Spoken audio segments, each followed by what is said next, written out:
Welcome, welcome, welcome. It's that time again, folks. Time for the world-famous motion picture Retribution Power Hour, presented to you by the illustrious Evening Brothers. Take it away, band.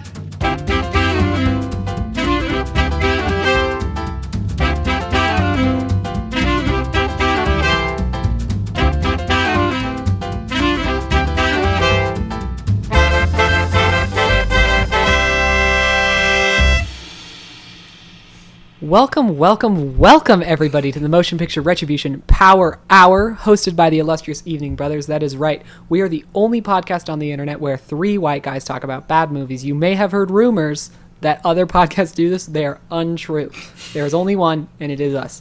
I am your first brother, engagement blissful brother Lincoln. Just had to rub it in there.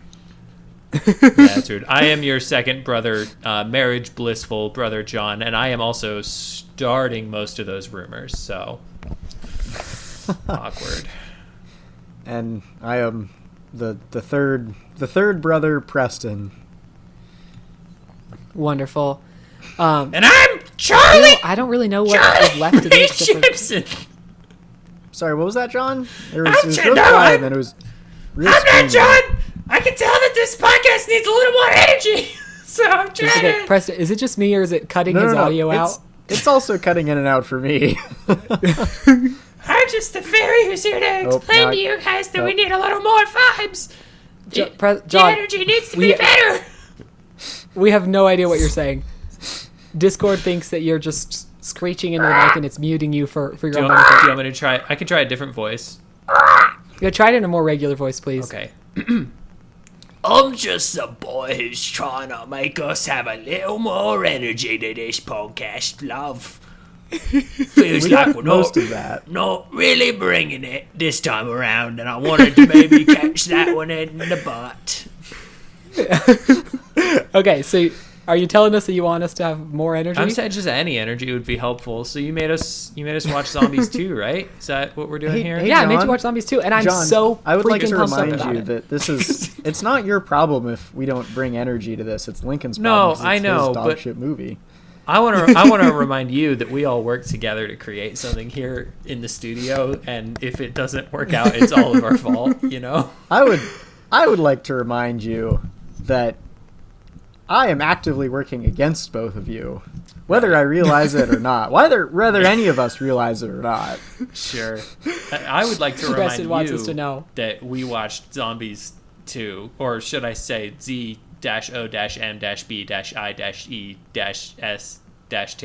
Yeah, we did. Sure And I think the did. spelling is a good angle from which to approach this movie Sure. because it's all about cheerleading, it's all about high school, it's all about love, it's all about third wave feminism, it's all about minorities and racism and classism. So it's just such a full and complete movie. And it's a movie that's so full and complete that I am looking at my notes and realizing I don't have the faintest idea what happens in this film. Well, Lincoln, I don't know how you want to handle this, but I would love to just sort of get ahead of this one and tell you guys, release some information to you guys. Breaking news. I've seen all 4 of the Zombies movies in the last 24 hours. Why did you watch the next two, John? I only asked you to Why watch would you one. also watch the preceding one? So here's John. So here's what happened: is you told me to watch Zombies 2, right, Lincoln? And I did, can't. yes. In my stupid little fucking brain, I can't watch a 2 without having seen a 1. And so then I watched a 1 to get ready for a 2. So then I watched a 1 and a 2. And then I saw that 3 has aliens in it. And I was like, well, Yeah, of it course I'm does. going to watch that. And so then I had seen 75% of the Zombies movies. And can I tell you guys something? Can I admit something to you? By the time we got to Zombies 4, Rise of the Vampires, I kind of fuck with these. Like, I'm so sorry, John. I know. I feel like I just Hey, John. escaped John, from some have sort you of ever heard Russian of this torture concept chamber. of a commitment bias? I think it's what we're dealing with here. I think we have a really This is the strong gambler's case of that. fallacy. By the time you've committed, it's too late. Okay. It's just that what I'm so excited about, John, is that you're going to be able to give us so much context that obviously seems missing from Zombies 2. Well, I guess this is what I was getting at, is that I know I am now the Rosetta Stone of the Zombies franchise. And also, I should probably tell you this as well. The only I've man now who seen has watched Zombies the 2 entirety twice. of the Zombies Why? pantheon? Hold on, Preston. He Sorry. just said he'd seen it twice. What? Yeah. So I've seen Zombies 2 The whole twice, thing? 2 times. All 4 of them? No, just the second one, because I watched the first one and then it was starting to get late, so I watched the second one anyway, and then I was too sleepy to really comprehend it, and so I had to watch it again today, and that was when I saw that there were aliens. So I've seen 5 Zombies movies. So I know 2 pretty fucking good if you need a hand at any point. Okay, thank you so much. Well, that's- okay, I'll go ahead and get started That's on good. the I summary think of you'll Zombies balance 2. me out because I fast forwarded. Okay. I won't lie, Okay. a fair amount of this This is great. I feel like I watched it twice just to make up for Preston. Like that. Yeah, that is something. really. I'm gonna have to Anytime do. there was a musical number, I sort of skimmed those. That's where all the stuff happens. Preston, that's where the entire plot of the movie happens within the 4 or so musical numbers of the show. That's well, where I the business pieced is. together the whole thing through contextual clues based on the in-betweeners. Well, I think you're going to be eating your words when we bring up a plot point and you go, what the fuck was that? I what genuinely was hope that happening? I do, because I don't think Yeah. this movie has anything to say that I didn't pick up. Yeah. That you didn't get from the first 8 minutes of it? There's a lot Yeah. of lore though. There's a lot of information. There's a be lot had. of lore. So this is Zombies 2. I'm going to just presume what happens in Zombies 1, John, and I guess you could feel free to correct me Yeah. if, Here's what's if I up. need. You're fully fucking wrong. I guarantee it. Guaranteed. Okay, there were zombies and humans, and the zombies were created from some sort of industrial accident. This is the thing they And tell the us. zombies are not materially different from humans in a meaningful way, except for sometimes they like to eat brains. Sure. And we, for a long time in the town of Seabrook, have been racist against zombies, but through the power of love with the main character whose name now eludes me, Which one, the male or the female? the female, Allison? Addison. Addison and Zed, Yeah. A to Z. I get it. Guys, good job. Very clever. Their love brought the zombies and the humans together. And so now they are living they're living in peace next to each other. There's still some latent racism, but it's better now. Mm-hmm. And Addison is so excited to become cheer captain and go with Zed to the prawn, which is prom but about fish. And Zed wants to become president, and he's so excited to go to the prawn, which is prom but about fish. Are you still trying to guess the And- first one, or are you now onto the sequel? No, I skipped. I'm ahead now. Okay. I'm in the second Prawns one. You are- now. missed some pretty Stages. substantial shit, but yeah, don't worry about it. It's fine. Well, they make Z bands which suppress the zombies' power, and we get over the racism. Just and I then just want everything's to. all good. I would love to highlight a thing from the first movie because it does feel critical. The first movie does open in such a way that's like, all the stuff that you might want to see in a zombie movie. We've already done that, and now it's under control. And so now we're gonna start the movie. Like there is no point Okay. where Z bands get made in those. They just kind of always exist. Oh, great. Okay, So- so the Z bands were not like a prominent plot point of the first movie. Not except that Zed figures out that he can kind of hack it using his sister to become better at football. But aside from that, no, it's pretty much. Okay, great. And then what follows is a pretty basic high school drama plot with some songs mixed in, which I really want to talk about the position of the songs within the context of the story later. But there's a conflict wherein Addison cannot be a cheer captain unless Zed is not president, and Zed can only be president if Addison is not cheer captain. So they have to get over that difficulty. Just kidding. They figure that out right when the issue comes up. So fast. They're both like, yeah, that's chill with me. Oh, that's chill with me. Okay, resolved, good. But guys, guess what? There are werewolves about. And just like Twilight, just like when I made you guys watch Twilight, there's the werewolves are awesome big CGI wolves that run at supersonic speeds. Just kidding. They're just people in blue inspired costumes. Slightly longer They wear hair. more blue and have longer hair than the average man or woman of the town. And, not to just keep going with the whole racism analogy, but we will say that the town of Seabrook is very white and the werewolves are not as what would be the word? White. Homogenous. They're not as white. they're not as white of people as the town of Seabrook. And so naturally the town of Seabrook freaks out, becomes very racist against them, bans zombies from going to the prawn. And then we get into this weird, like, that's where we get into the talk about racism and subjugation and prejudice, where Zed, running for president, tries to make himself look less zombie-like, which is like more white. He wants to be more white so that he will be I'll push accepted. back on that because he wants to be less white than he currently is, and he wants to be less pale. so it's he wants to be more white. What it is that the town of Seabrook has a middle exact shade of white that they're going for, and if you stray too far in either direction, they're like, not for me. Yeah. Okay. It's a really dynamic racism they have. Yeah, it's a very specific racism. It's like an 18th century, like some sort of anthropologist who has a chart in his back pocket at all times, and he's ready to like measure people's skulls. Yeah.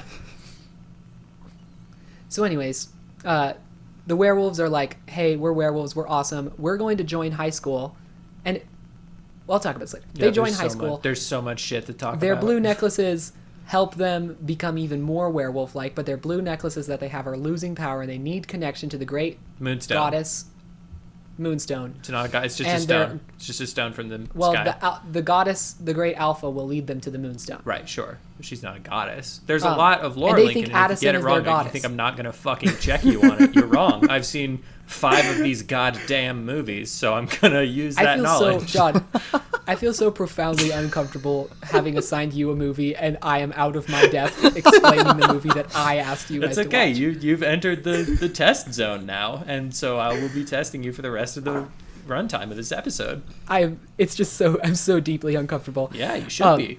I got, just so, So you the know, werewolves, I've got 2 pumpkin loggers sort of in the chamber because I can sense that I'm going to need them tonight. I'm in a bad loggers, eh? space. I'm in a not good place because of these movies. Okay, yeah, because you just of completely your own volition, you decided to watch 5 zombies movies, of which there's only 4 Right. that were made, and you watched 5 of them somehow. There's also an animated series, and you good and fucking bet I'm gonna watch it at some point. So, anyways, the werewolves join high school.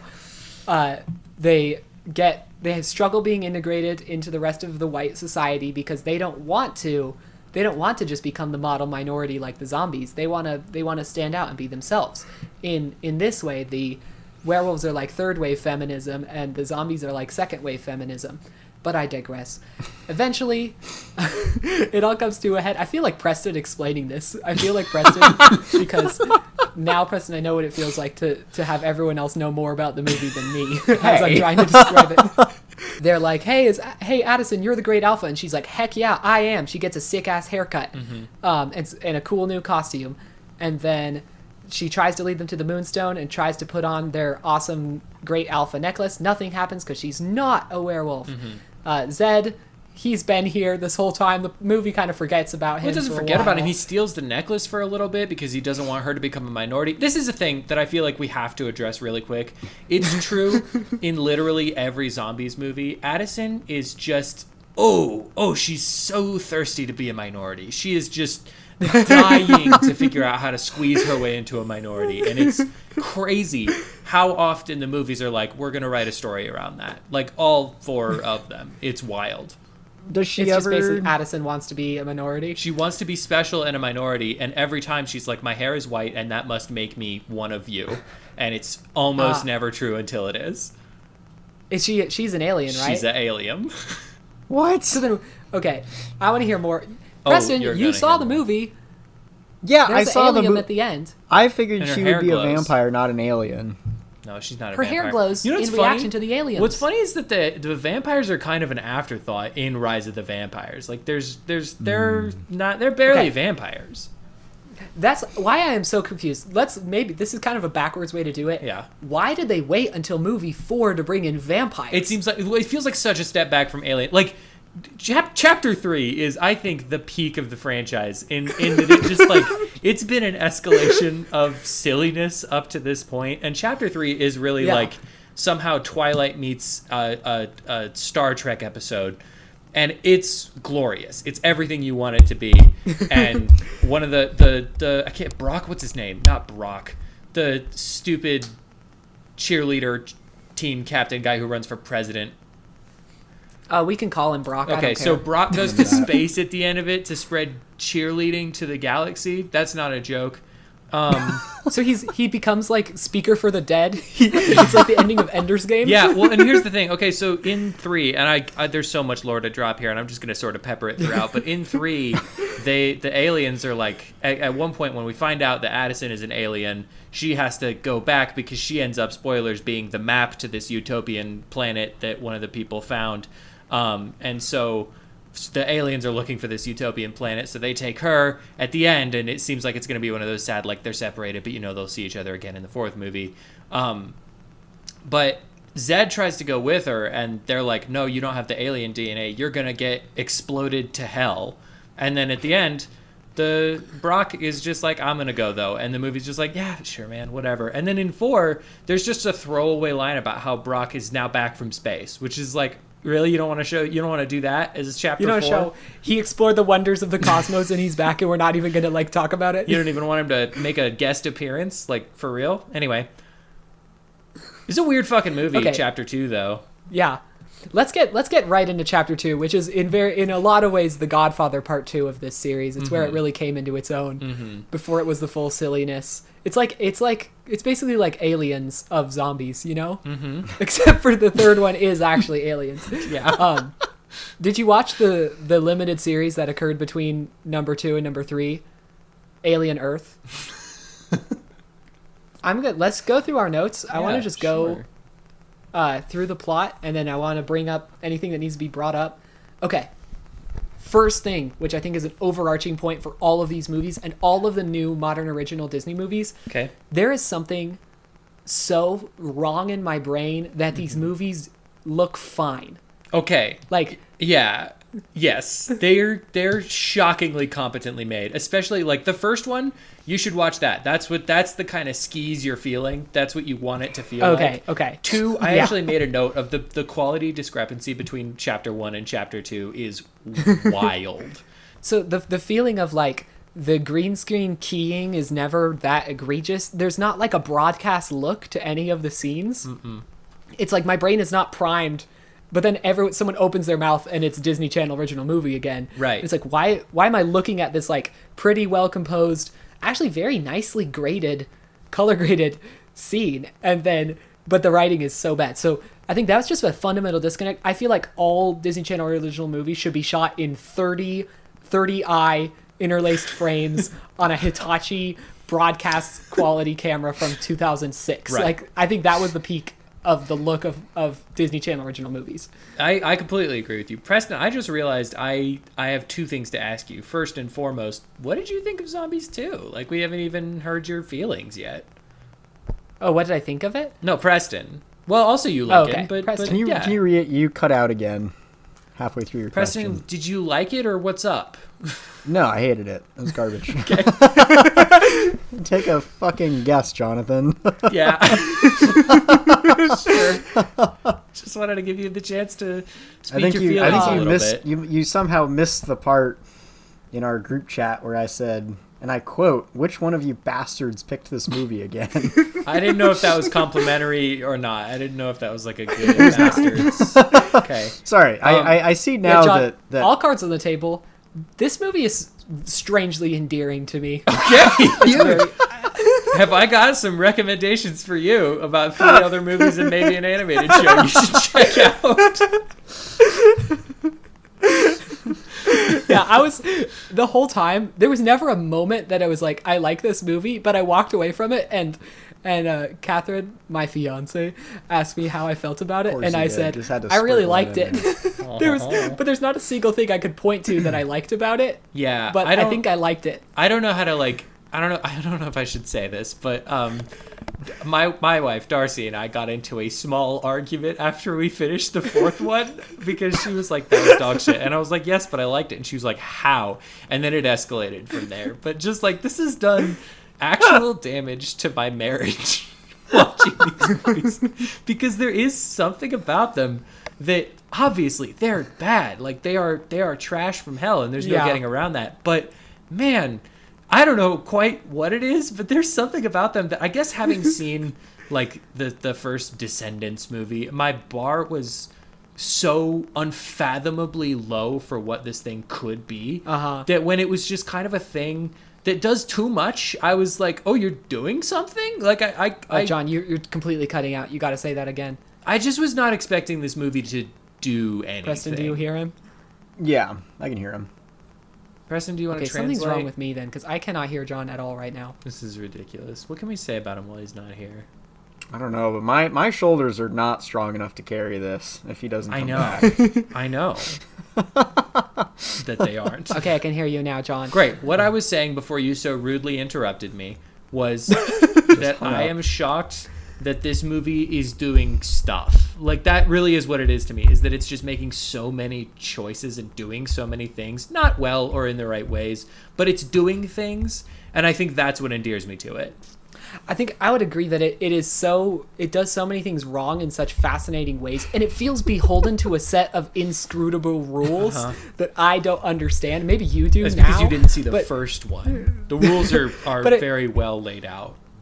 Okay, well, I'm talking about the rules like no monster or creature can be so crazy looking that they can't be replicated by a 12-year-old in their house. Yeah.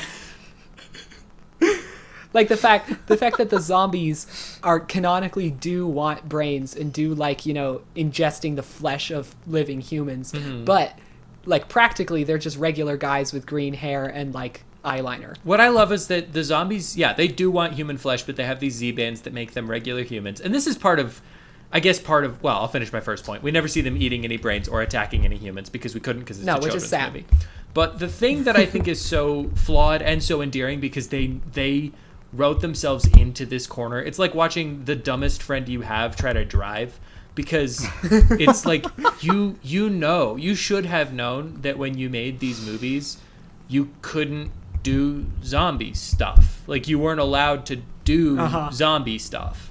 And so now they're just sort of beholden to this world where zombies are just kind of not zombies. And then, and this is my favorite part, the linchpin for me of loving these movies is that they choose to make a statement with it, but it's fully a bad and wrong and harmful statement. Because if we follow the implications of this narrative to its natural conclusion, to its like, this is what this is supposed to represent in our current world, which is racism, right? The metaphor of the text, Then what this movie is saying is that, yes, minorities are dangerous and bad and scary, but if we can control them right, then it'll be okay, and we should love them anyway, which is crazy.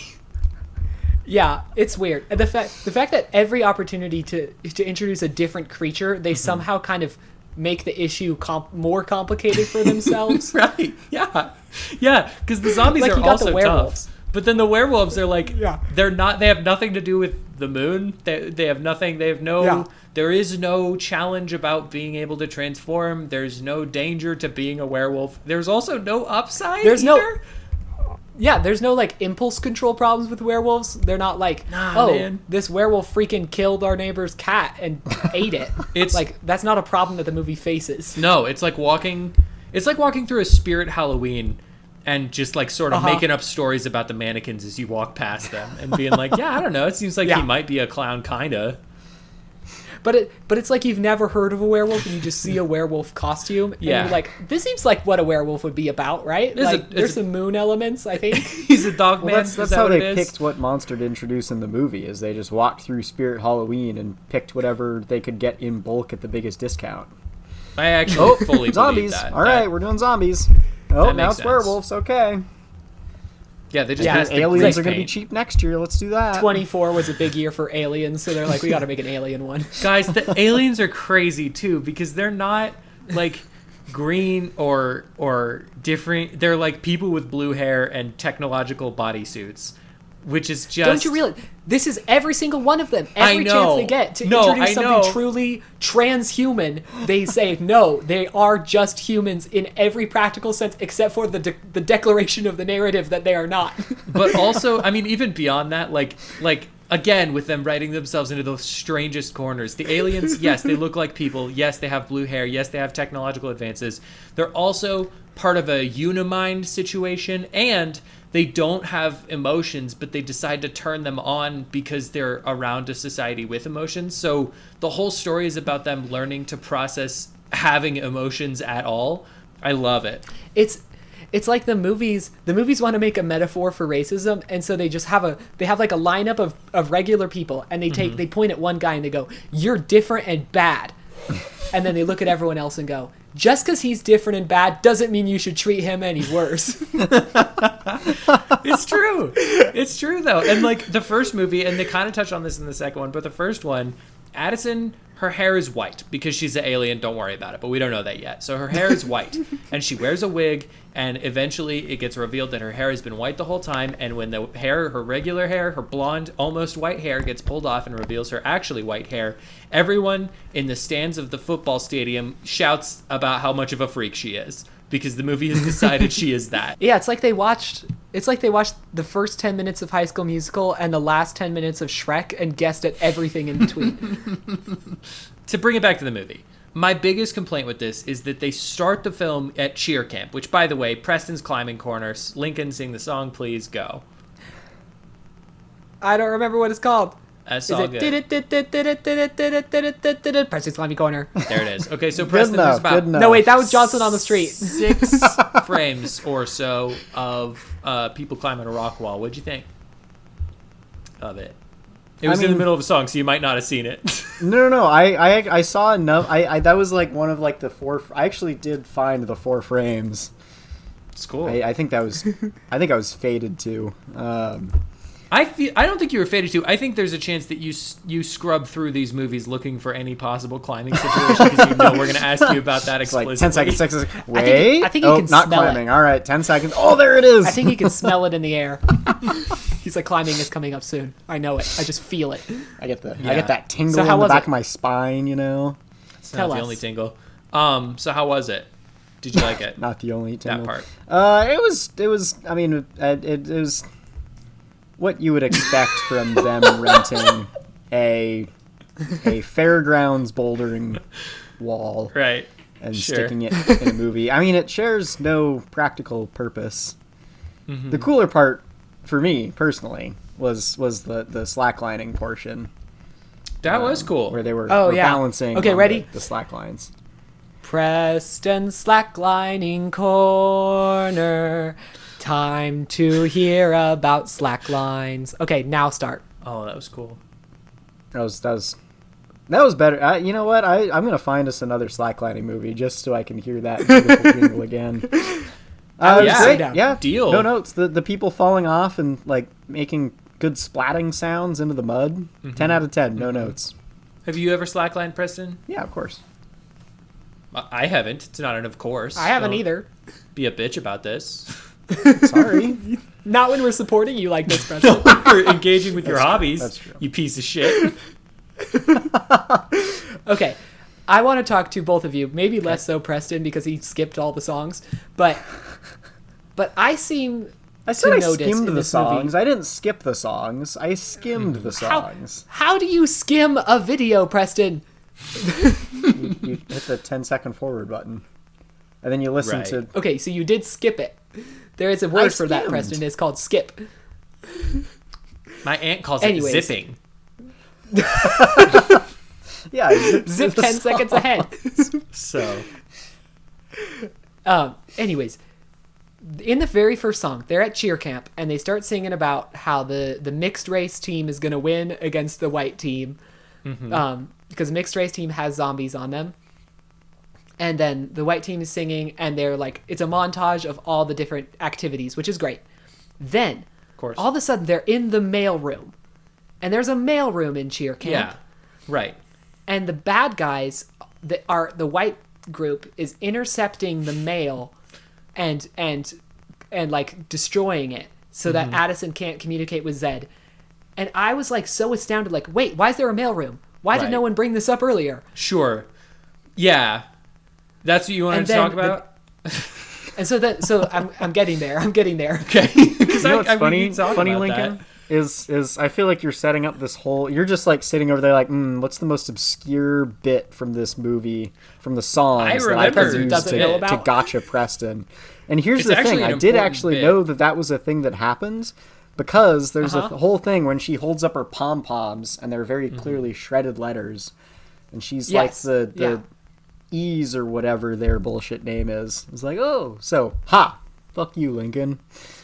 Yeah, got his ass. Okay. I don't know if that was That's all I actually had to say with that, but continue. Cool. Sorry, I'm not trying to get you, Preston. I'm trying to talk about how strange the songs are to me, because I feel like in another Disney Channel original movie, there would have been a little plot or a little scheme or a little plan to get into the mailroom. The bad guys would have been like, I have the solution, and they would have held up the key to the mailroom.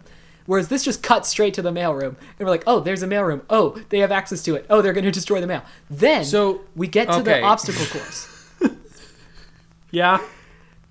And in the obstacle course, the bad team is going on the slack line, and they're falling over and splatting in the mud so wonderfully, as Preston has described. And yet, the good team has access to the zip line that goes over the whole obstacle course. Why was that not a plot or a scheme? So you're getting at something that I think is my major complaint about the movie, is that you have a movie where you're introducing werewolves, which all live in the woods by this camp. And you want to keep it related to Cheer, as the first one was related to Cheer. And then the way that you frame your movie is that the first 5 minutes are at the camp, and then they go directly back to your regular town, which makes me so mad, because it's like, this would be way more interesting if it were territorial warfare between camp and werewolves, and not just like, anyway, so the werewolves are at school now. It just doesn't make any sense. And then you could get more scheming. There's scheming in the first movie. We talked about the scheming before we got on the call. There's scheming in the first movie with the A's or the E's or whatever they are. And I feel like this is just a holdover from that. It never really makes a lot of sense, because they kind of resolved that plot line in the first one. But for some reason, them and Brock are just sort of still anti-zombie. There's no reason. They are. Oh, okay. So I feel the main point that I want to make, beyond the lack of scheming, which I was very disappointed by, but just the fact that all of the plot always happens in the songs. It does. And so instead of a regular musical where often the weakness is that the plot grinds to a halt for the songs to happen, in this musical, everyone's just kind of standing there shooting the shit until a song comes on, and then the story starts happening again. I mean, you're not wrong. And Preston, I'd love to know, sort of, as you exited the song portions that you weren't paying attention to or watching, did you have a moment where you were like, wow, we really jumped quite a significant margin there? Yeah. I will admit that. It's great. Usually not and this is much a direct to the attack detriment. now. It was pretty quick to figure it out, because I think they sort of they move the plot along with the songs, and then it grinds to a halt after the song, and they reiterate what just happened like 4 times. That is true. So I don't think it really affects also true. I would agree that much. That is very true. The prawn. Can we talk about the prawn real quick?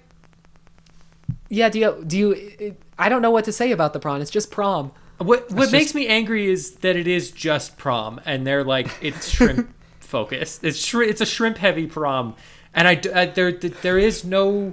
It makes me so mad, because they stick to these things like the shrimp mascot that are like kind of a funny throwaway gag for the first 10 minutes of a movie, and instead of that, they're like, no, the whole movie's about the prawn. And they say prawn a lot. They talk about the wanting to be at the prawn a whole bunch, which is like, I didn't go to my prom, right? Because I was a little dweeb, but I don't feel regularly that I missed out on anything substantial there. So I have a hard time relating to these kinds of things that are like, the prom is everything. And then when you're calling it fish, that really is just another degree of separation for me. I think this was like, where the joke is funny right at the beginning. Well, it's not funny, but it's recognizable as a joke. You can see it and you can go, sure.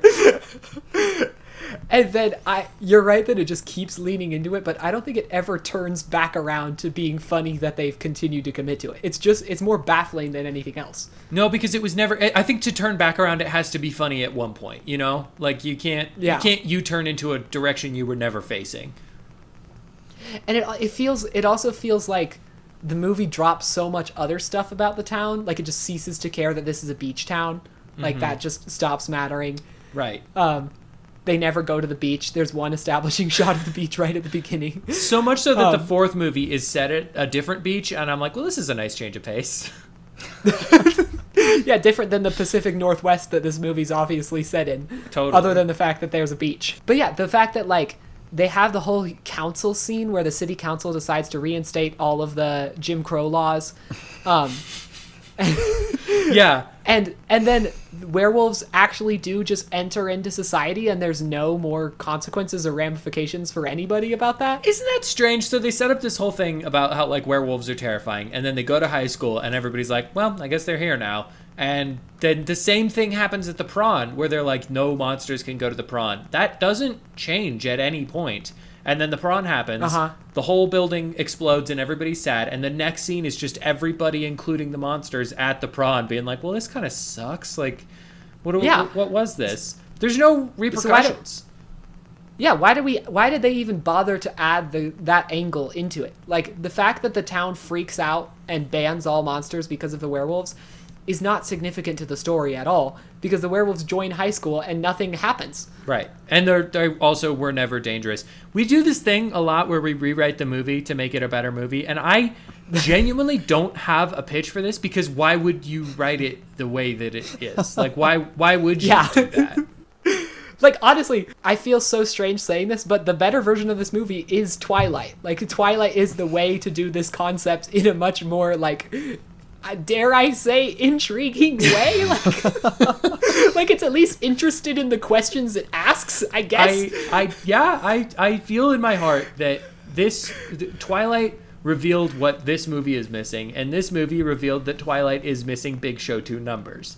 And if you just combined the two, it would be the perfect film. Imagine the baseball scene from Twilight, but they're singing "I Don't Dance" from High School Musical 2. They're doing all the choreo. I mean, the choreography in these movies is actually good. Like the dance choreography is solid, which is crazy. Really doesn't need to be. Yeah. So Twilight needs music, and Zombies needs to give a shit about its own plot. Yeah. Hey, Lincoln, can you take me there? Yeah, I can. I can always take you there, John. Don't worry.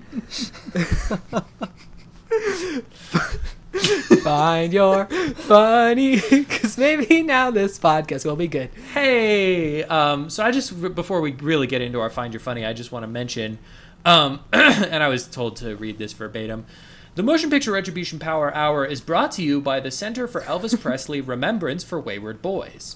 If I've learned anything from the recent career of Baz Luhrmann, it's that it's never too late to start remembering the king of rock and roll. And it's never too early to stop being a wayward boy. From the breakout hit of Heartbreak Hotel to the multitude of rumors that Elvis the Pelvis is actually not dead but living on the moon with Ringo Starr, the CEPRWB, or CEPRWB, is dedicated to providing peer-reviewed autobiographies with very minimal informational backing and neat little web games that sometimes have to do with the king. And I'm looking at it here. Wait, did you just say peer-reviewed autobiographies? And you're peer-reviewing Elvis's words about himself? I have to get through the ad copy. So the ad copy here says... Yeah, I mean, it says, bow to the king, submit yourself to his whims. You are in his legion now. Your rock and roll god will not forsake you. But he requires a sacrifice. So I'm going to go on ahead and just thank for their contribution to the show. And we're just going to go on ahead and move on, I think, to our game that I have devised for you guys. We haven't done one of these in a hot minute. Recorded a podcast, I mean. So it felt a little weird to build one of these. And the game that I've created for you has a title, and that title is Zombies, Tomb, Truths, and a Lie, but the 2 in Tomb is the number 2 because this is the sequel Decom edition, aka Decom-itioned. So that's the title of our game. It's a Tomb, Truths, and a Lie out of the tomb? Sorry. Maybe I cut it out again. So the title of this one is actually Zombies, Tomb, Truths and a Lie, but the 2 in Tomb is the number 2 because this is the sequel, Decom Edition, aka Decom-itioned. So. Oh, okay. Thank you. You're welcome. I've got 2 rounds for you boys, and there are 3 DCOMs, that's Disney Channel original movies. One of them does not exist, has been made up. The other 2 are real. I will give you the title and the synopsis. Here we go. Round Preston, 1. get ready to get your freaking ass handed to you. There's no way I'm going to win this. Round 1, option 1, Johnny Tsunami is the title. A Hawaiian teenage surfer shows off his skills when he takes to the snow slopes in Vermont. Option 2, tween beach movie. Richie Durlander is your average ordinary tween, but he soon learns that he has a deep secret connection to the beach. And option 3, Hatching Pete. Pete is very inconspicuous at school, but unlike his extrovert mate, Cletus, who's happy to don a chicken suit and be the school mascot. Unfortunately, Cletus is allergic to the suit. When there's an uproar at the chicken's disappearance, Pete is forced to the limelight as the school's basketball reputation is at stake. You guys have thoughts? Yeah, Preston, you should go first. I'm going Johnny Tsunami is the real one? Okay, well, 2 of them are real, so you can... 2 of them are real. All right, I'm going Johnny Tsunami and the 3rd one. Okay, so you think Tween Beach Movie is the fake one. Lincoln, do you have a guess? Yeah. Yeah, well, because Tween Beach Movie was the movie that I made with one of my neighbors in 2013. And it does not exist on Disney Channel original movie. Huh, okay. So, well, yeah, you're both right. It was Tween Beach Movie. That's a fun coinky dink. Round 2. See if this one gets you guys stumbled and fumbled. Of 2, yeah. I wanted to be a little short and sweet. I don't even have a Johnson on the street for you guys because I've been a touch busy. So thank God for that. This is what you get. Savor it. Savor this. Enjoy this because it's not gonna last you very long. You know what I mean? Like, yeah, just like life. Snacky when you're a zombie. Just like life when you're a zombie who's also just kind of a guy. Round 2. Your option 1 is Can of Worms. A teen is visited by aliens after he broadcasts a message into space. Option 2, Dadnapped. Melissa has a bad case of sibling rivalry, only her competition is a fictional character in her father's best-selling novel about a teenage super spy. When her father is dadnapped by a group of overzealous fans, it's up to Melissa to help him by tapping her inner superhero. And option 3, Never Been Dissed. Jackie has kept her secret diss track rap career under wraps for years. But when the success of her high school talent show is the only thing keeping her father, the theater teacher, employed, she must break out the bars to save her family. I'm going 2nd and 3rd are the real ones. Okay, so you think Can of Worms is fake? Lincoln, do you have a guess? I think either the first one or the third one is a lie. I feel like Never Been Dissed is something you came up with because it's a pun on Never Been Kissed. So I'm going to go with that was the lie. Okay, well, Sherlock Holmes, you are correct and you win the game. Never Been Dissed is incorrect. Good job. Proud of you. Okay, wow, that was really fun. Yeah, good. I love your games, John, because I love hearing which fake movies you come up with and which fake pitches you have. Thank you. Thanks. It's a lot of work. Okay, what else to talk about in this movie? I think we really have hit the main points, which is that the monsters are kind of declared to be monsters and don't actually function as monsters within the story. Mm-hmm. That it's a really, really bad example of racism. There's a song about being a model minority, which is kind of fun. It has a bunch of people dancing at the same time, which I really like. It's kind of a Hulk movie, which is fun. I like that the werewolves are really good at cheerleading because I feel like as half dog people, then dogs are really good at just hyping people up and getting excited about things. So totally. It makes sense they would be good at it. Radical flips and stunts and stuff. Gus does radical flips all the time. 3. Gus cannot enter the sacred space of the MPRPH dungeon, okay? When we don't allow him in the castle. Oh, I do have one I want to bring up.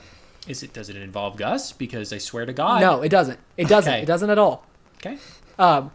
Addison is walking back to her house. She has started to wear more blue like the werewolves wear.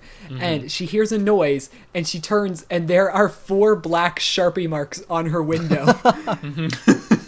And she goes, oh no. And then she turns to the werewolves. And I know in real life that they just are trying to make it look like claw marks, but they couldn't afford to pay for the pane of glass after they scratched it. But I really actually love the idea of the werewolves bringing a Sharpie and meticulously drawing 4 marks on the door and then waiting for Addison to come home. It's their gang sign. That's how you know. 3 things that I want to bring up real quick, rapid fire. Pete Davidson is something that I wrote down. Cool, yeah, I can see that. Dad kind of looks like Pete Davidson. I did think that was Pete Davidson for a brief moment. I wish it was. We got to start making closed off spaces labeled forbidden because that's way cooler. And I wish that was true in the real world. Is a thought that I had. I the agree. Forbidden Forest. That was cool. And just a quote that I want to highlight from this because someone wrote this movie and I feel like it didn't happen on accident. One of the quotes is, "Come on, we've got moves to bust." Can I share one of my favorite quotes too? Please. My favorite, it's an argument between Addison and Zed about the werewolves, and Zed goes, "You're just handing them everything on a silver platter," and Addison goes, "Actually, they hate silver."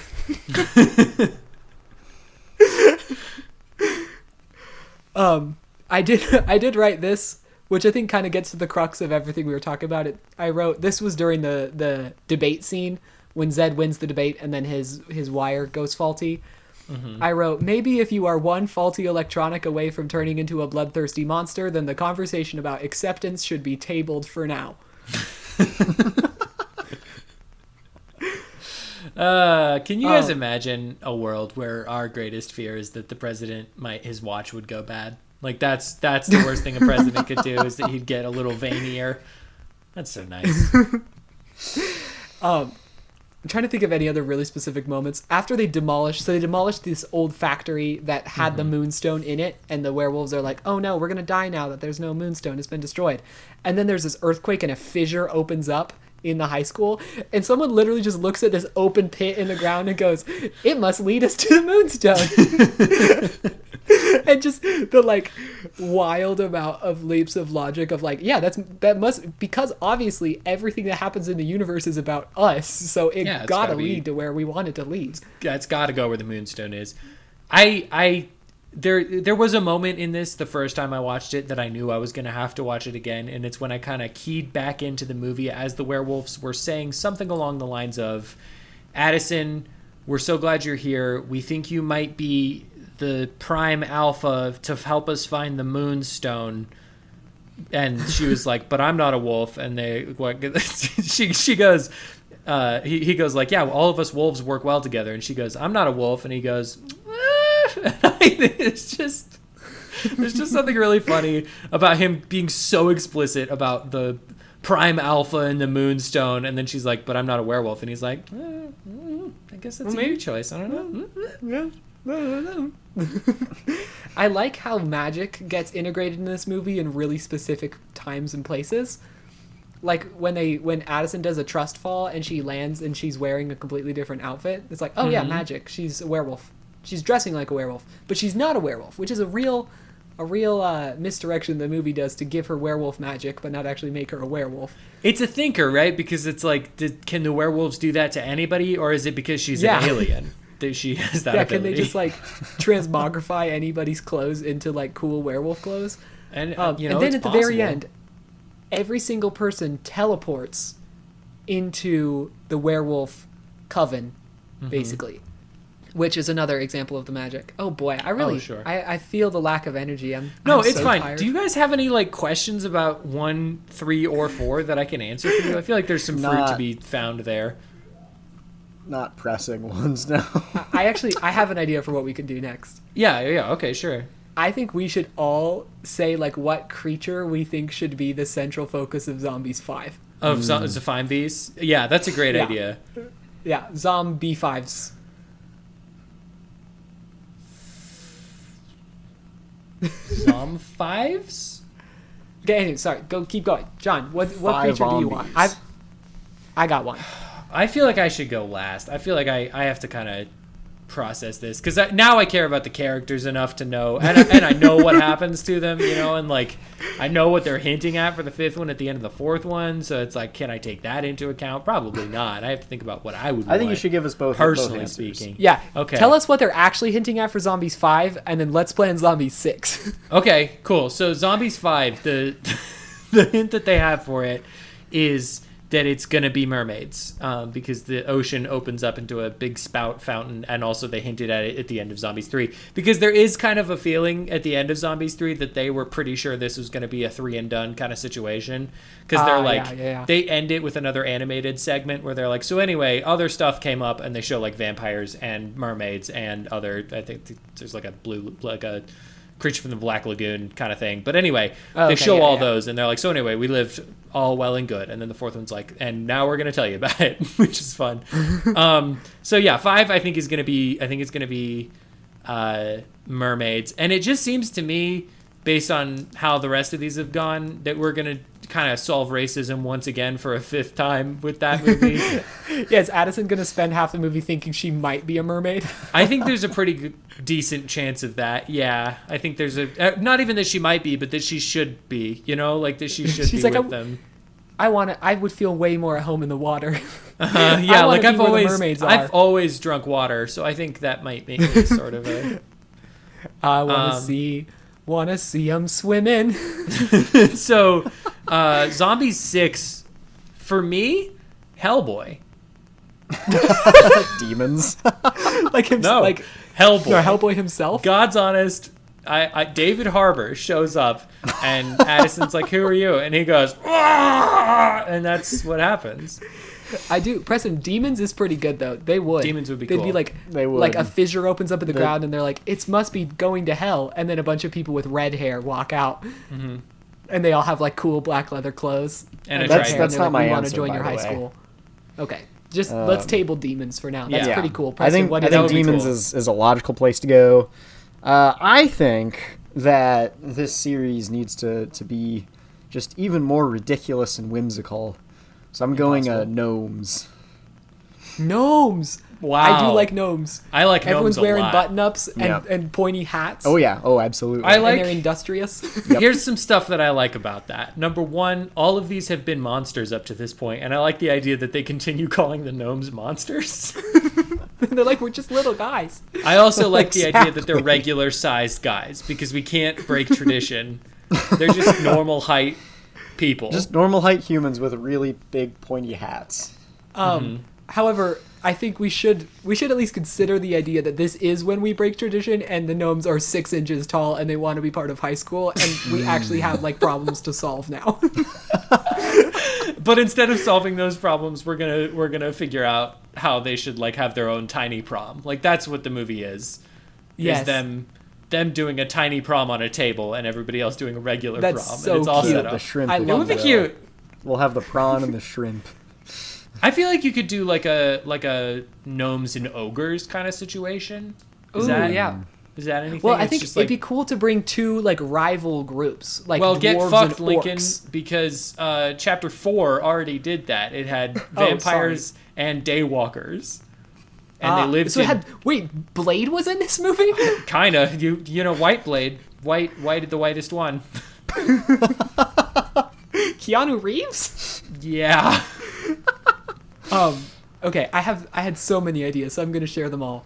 Yeah. Is witches one of them? Because that feels like a good way to go. My first thought was witches. Yeah, like witches, and then there's so many directions. Like they have magic. They're like this cool sorority of cool girls that are like really uber popular. Like they start out and they remain bad guys. That's kind of fun. That's fun. And they have to get convinced to join. You know what I mean? Like they're not like we need to accept them. It's like we need to actually like convert these people. We need to like get them on our side instead of working against our interests. We need to like fold them in to everything.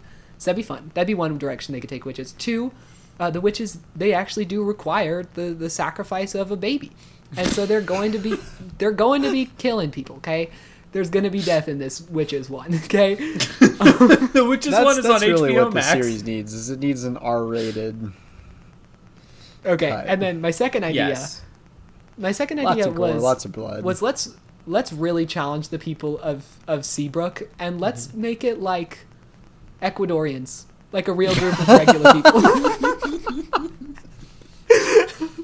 Let's just do like people from a different country. Let's just do like Latvians. Yeah, let's do. No, that's good.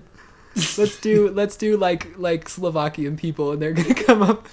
Let's do. It's just like the French. They just show up. It's just a Swede. You know, the Swedes are here, and they're gonna. I like the idea of them being like, all right, now that you have solved racism by accepting all of these monstrous groups, the French. I like the idea that a bunch of French people in berets step off a plane and go, and they all just go, monster, freak, get out of here, you don't belong. Reinstate all the anti-monster laws. Okay, so that was my second thought. Then my third thought, I want to set this up for you. Okay. The sun goes dark. Okay, that's the first thing that happens. This is so stupid. The sun goes dark. Oh, hold on. I had another idea. I'm going to tell you what this happens. Okay. You see, in the orbit between the orbit of Earth and the sun is a new gas giant. Okay? And this gas giant has a smaller planet about the size of the Earth revolving around it. And you see this like kind of cool organic looking spaceship launch off of it. And guys, it's the Na'vi.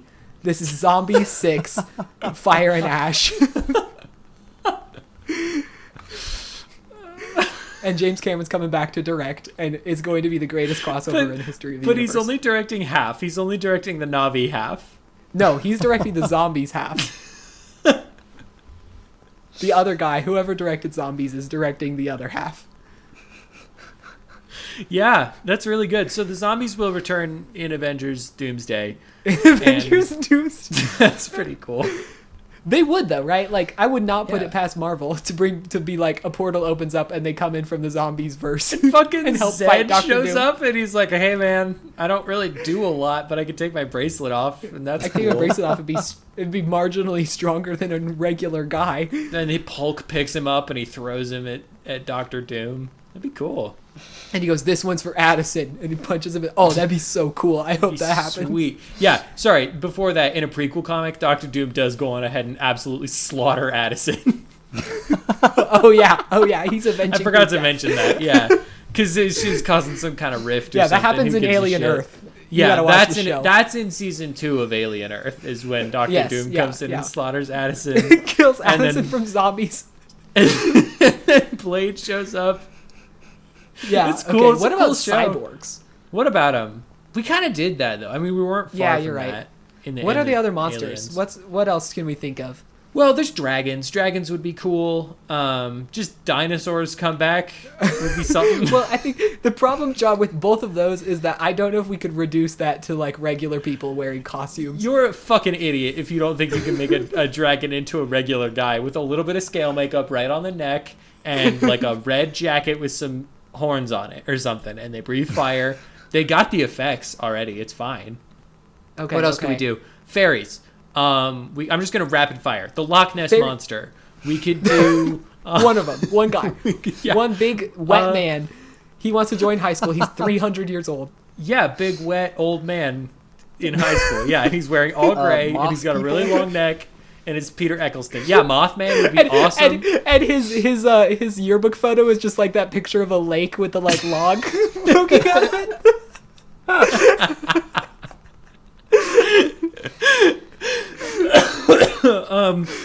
Zombies versus Jason is another one we could do. That would be pretty cool. That would Predator fun. Aliens. Predators. What else could we do? I mean, it would be interesting to see the zombies verse go against actual zombies. So like, what if we just did zombies again, but did them good? Zombies versus The Walking Dead. No, faster ones. Let's do like Zombies versus Train to Busan. Zombies 6, Train to Busan. What about Zombies: The Bone Temple?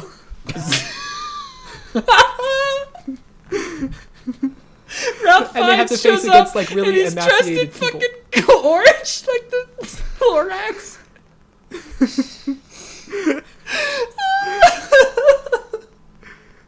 Okay, what if Zombies: The Bone Temple? I like John. I also like your angle that all of them are turning into zombies versus now. Yeah, it's kind of what it's becoming, right? Like that's like, what all of these really are. Like I like zombies versus the Greek pantheon. Cool. Yeah.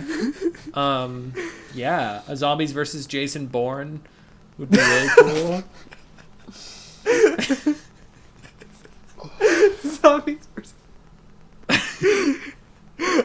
Zombies versus Marvel versus Capcom versus DC. Yeah. Zombies Injustice. That'd be cool. This you is imagine, the most fun we've had on the podcast. We got to keep this going. Let me pitch you an. Yeah, we're never gonna stop this. Let me pitch you an idea. So it's Zed and it's Addison and it's Zed's friend who I thought was his sister for a very long time, who's the tech lady, and they're all sitting at a lunch table, and then a big knife on the end of a chain launches into the table and it pulls him over, and you just hear from across the room, "Get over here!" And it's Scorpion from Mortal Kombat. And he just starts fucking ripping spines out of everyone in this high school, and that's what it is. Yeah, I think that's amazing. I think the transition from Disney Channel original movie character to Mortal Kombat character is so seamless. It's so easy. It's a natural pipeline that sort of happens. Yeah. You got like your set of moves that everyone knows. You got like you're defined by like one color that you wear all the time.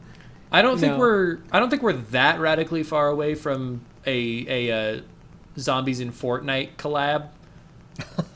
No, I don't think we are. They could just take Zombie 6 coming out, 5, whichever one we're at. Zombies versus K-pop demon hunters. There it is. Now that's something. I think where the K-pop demon hunters, they are CGI. Yeah, of course, yeah. Into the zombie verse. Into the zombie verse. And here's the great thing about the Zombies versus K-pop demon hunters.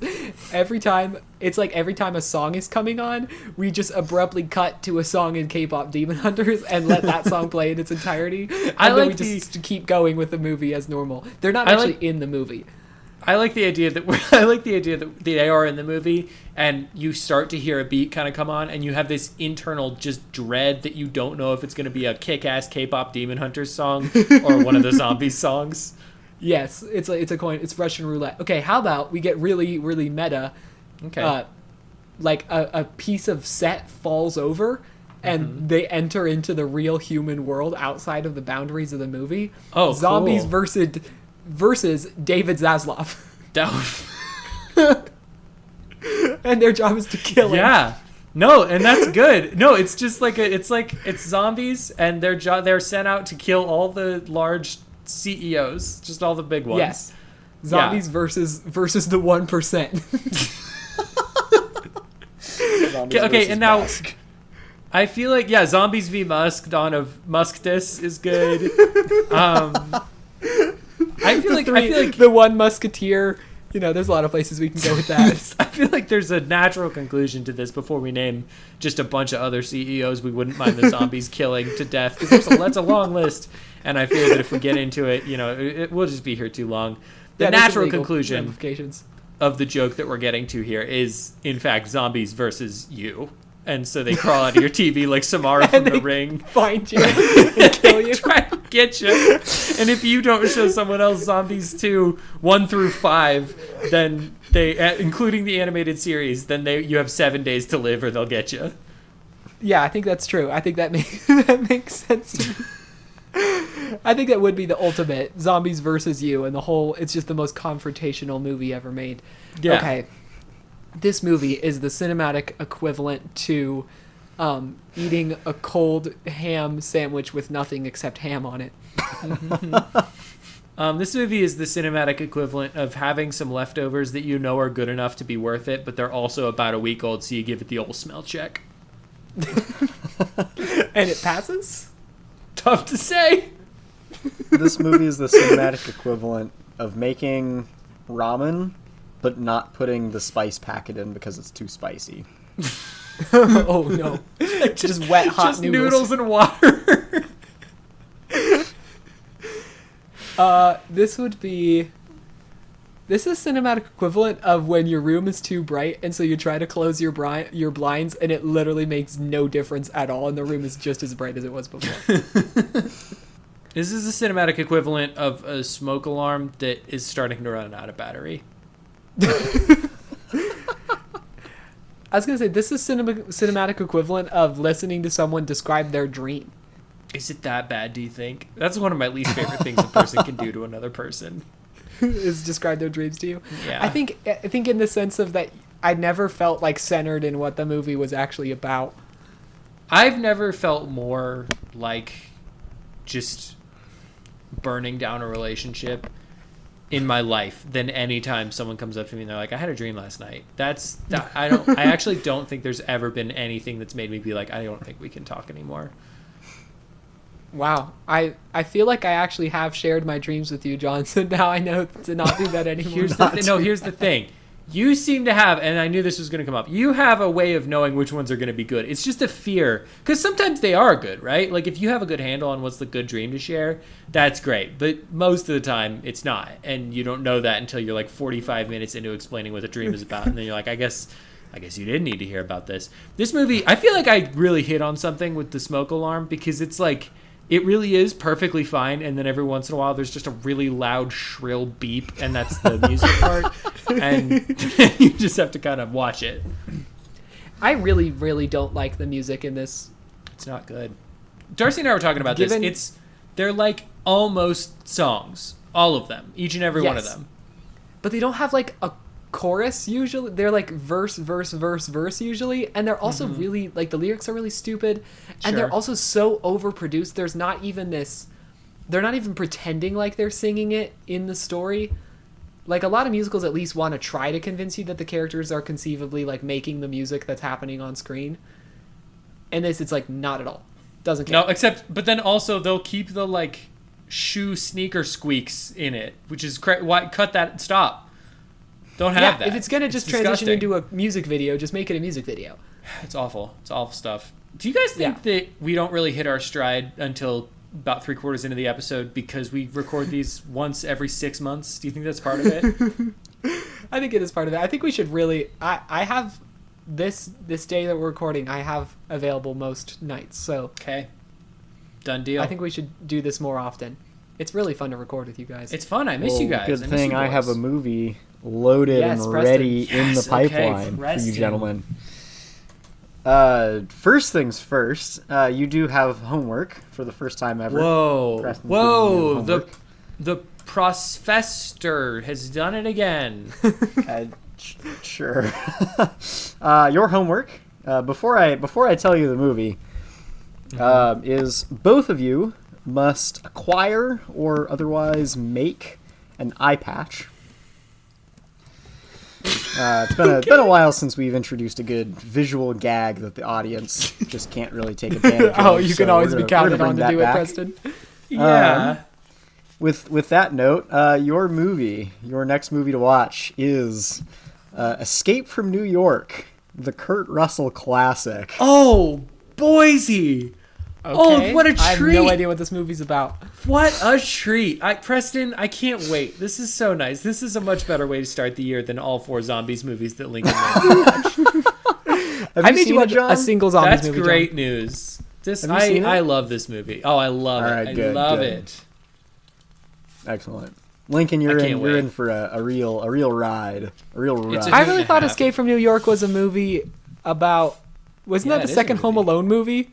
No, that's Lost in New York. Oh, okay. I guess he's also trying to escape from New York, but it's not really in the same degree. Actually, yeah, be watching pretty closely, Lincoln, because Donald Trump also has a cameo in Escape from New York. So. Oh, no. Okay. Wait, does he? No, just I want Lincoln to tell me what he thinks it might have been. I'm sorry, I ruined the bit.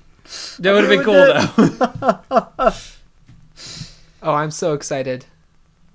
I'm so excited to watch this. A John Carpenter movie on this podcast and not one of the episodes where we talk about a good thing we like? Oh, boy. What a time to be alive. Okay, cool. Thank you so much for listening to the Motion Picture Retribution Power Hour. As always, we're deeply sorry. Yeah, guys. Not even about any specific thing. Hang on. Check the email to see if Netflix has emailed you about your subscription that you got while you had this email. Oh, shoot. Did I not save it? Hang on. See if I can... I just gotta get that. Yeah, we are sorry though that it keeps not happening.